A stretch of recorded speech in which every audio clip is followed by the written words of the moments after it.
আমার কাছে যদি জিজ্ঞেস করা হয় পৃথিবীর সর্বশ্রেষ্ঠ খাবার কি, তাহলে চোখ বন্ধ করে একটাই কথা মাথায় আসবে, যার আর কোনো তুলনা নেই। আমরা মধ্যমগ্রাম বাজার গিয়ে একেবারে বর্ষার ইলিশ কিনে এনেছি। একটু নুন আর হলুদ মাখিয়ে সর্ষের তেলে ভেজে নিয়েই সাথে গরম ভাত, কাঁচা লঙ্কা আর ইলিশ মাছ ভাজার তেল। সত্যি কথা বলো, বাঙালির কি আর কিছু লাগে?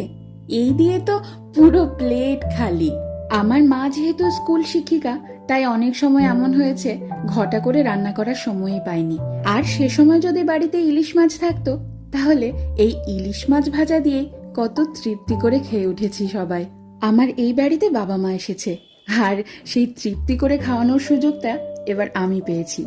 আমার খাদ্য রসিক বাবা গরম গরম ভাত আর ইলিশ মাছ ভাজা নিয়ে বসে পড়েছে। দেখো কত মজা করে খাচ্ছে, দেখেও যেন তৃপ্তি আসছে আমার।